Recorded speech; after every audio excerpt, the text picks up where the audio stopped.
So I just received my Broadway Limited B6sb. So let's open it up and see what it looks like.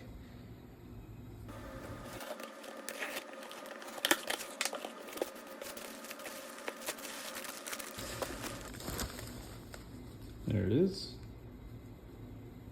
I got the post-war version because it fits better with the rest of the equipment that I have. I have a Chicago-themed layout, and the Pennsylvania Railroad had a big presence in Chicago, so I plan to use this for some transfer movements between the CB&Q and the Pennsy.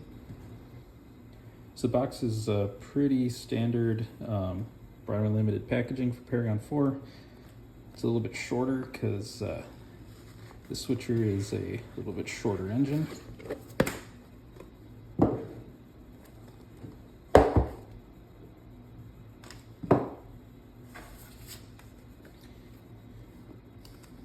Operator's manuals, function list, disassembly instructions. It's always helpful.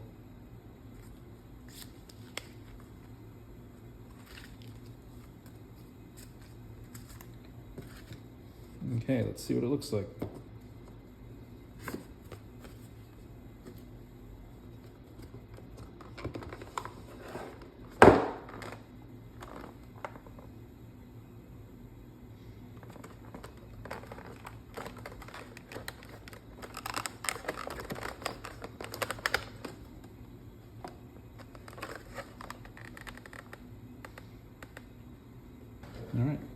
All right, so included with the engine is a magnetic wand for a manual reset, spare traction tires, smoke fluid funnel, and I think this is just a block of foam for packaging.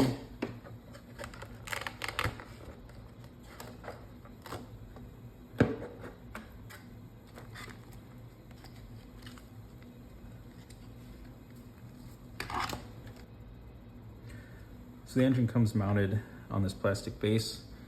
So while it's sitting here, we can use it to take a look at some of the details. Pretty sure this engine is a die-cast boiler and die-cast tender body. It's got some pretty good weight. So the first thing I notice off the bat is the finish is very nice. It's a little bit of a satin finish. The paint's really smooth and the lettering is clear. I'm not a Pennsylvania Railroad expert, so I'm not sure of all the different variations in the paint schemes that these engines had throughout the years, or all the detailed differences between the versions that Broadway offers. But I can point out some of the detail that they do put on here. One nice touch is the electrical conduit that goes down to the marker lights. The builder's plate is legible. It says B6sb right there. The air reservoirs in these engines were pretty prominent. So Broadway got those under the cab. They've also got some great, or some of the ash pan detail right there. Going in the front, the number plate is well done, easy to read. Got the marker lights on the pilot deck. On the engineer's side, there's another air tank, power reverser, air piping, the steam pipe that comes off the dome and goes back to the cab. I believe these engines have smoke, so we'll see how that looks.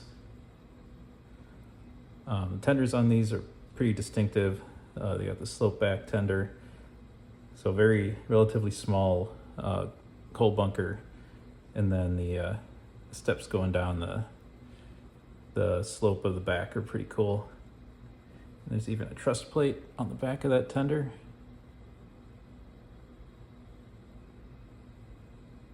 A few of the details are molded on, like there's some grab irons here right above the footboards.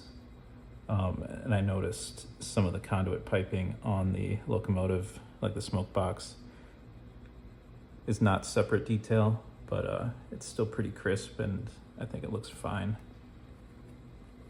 It is nice that they have the electrical conduit going to the marker lights and then up to the tender light. So I think that's a nice touch.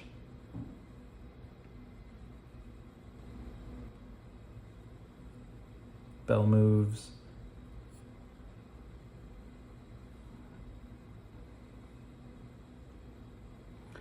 Overall, it looks like a very nice switcher. I appreciate that Broadway Limited produced a smaller steam locomotive. I tend to like a lot of the switching and industrial type operating environments, so I appreciate having a little switcher that I can run. And with that, we'll take it off the base and put it on the track. All right, so I got the foam cradle out just to avoid damaging any of the detail, because the easiest way to do this is to turn the engine upside down, and then you can see the 4 screws on the bottom of the base.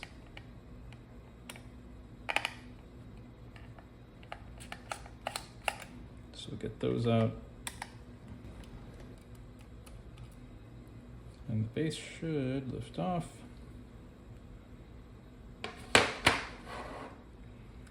And we take this mounting plate off between the engine and the tender. I think it just press fits in there. Yeah, okay.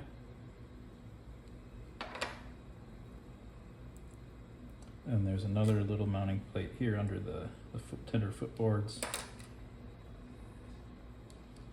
And there we go. This is a good opportunity to look at the underside detail. So you got tender pickups here. These are these tender trucks are sprung to help with the electrical contact. Brake rigging detail on the engine itself. So you can see the drive gear here is on the front driver. A lot of engines, I think, have the drive gear either on the middle or the rear driver, so we'll see how this runs. And you can see it is equipped with traction tires out of the box. One more thing I did want to point out is the toggle switch for the smoke unit. It's pretty impressively hidden there, just underneath the ash pan of the firebox. So you can't see it from the side, but it's definitely accessible with, you just put a flathead screwdriver in there and flip the switch.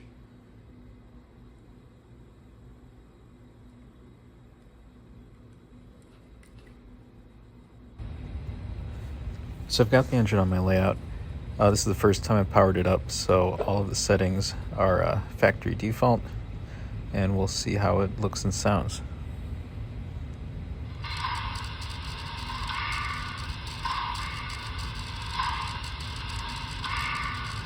So you see the smoke starts right up, and that's a pretty impressive output for such a little engine. It seems like there's a weird rattling noise coming from the smoke unit. I've never had that happen before, so I'm not sure what that is.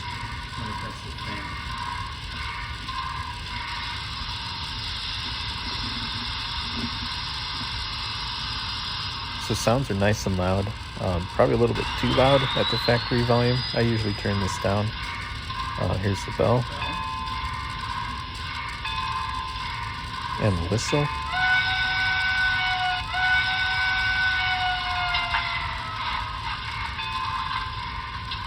Speed step 1.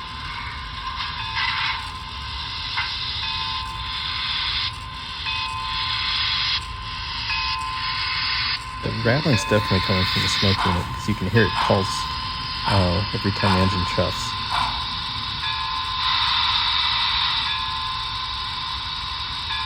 And here's speed step 1 in reverse. I think the low end speed is a little bit fast for a switcher. I mean, it is smooth, but I've had other engines with much slower low end speed, but maybe this will improve over time as the engine gets broken in.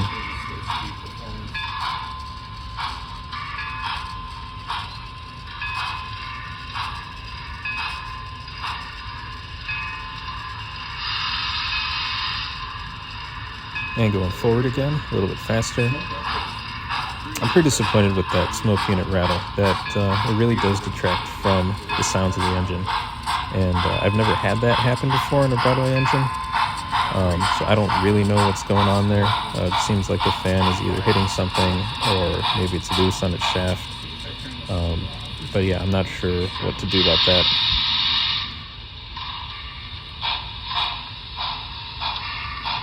Turning the smoke unit off using F7 stops the sound.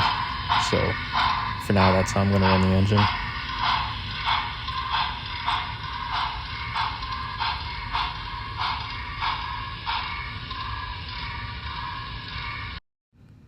I have a Walthers USRA 060, and I thought it'd be interesting to compare the size of the B6 to the USRA model. Prototypically, the B6s were a little bit heavier, and you can see that in the size of the boilers when you compare the two engines. The B6 is a much beefier looking engine. It's even a little bit longer than the USRA 060, even though it has a smaller tender. So it's just an interesting comparison.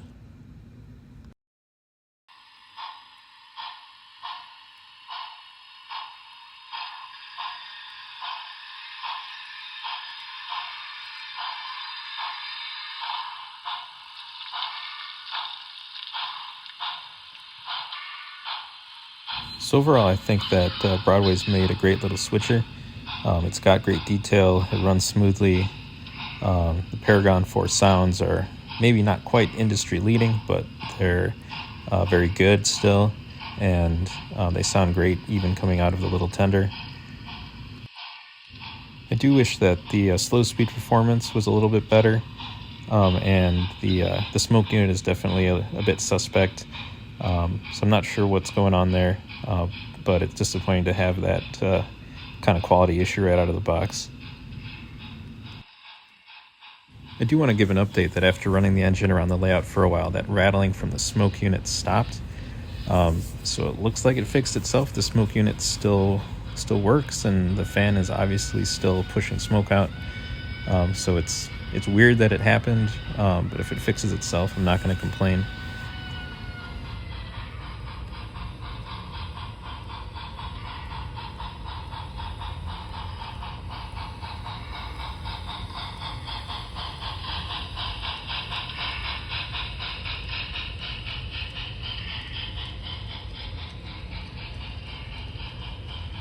I'll end the video with some shots of the engine switching on my layout, just so you can get an idea of how it runs.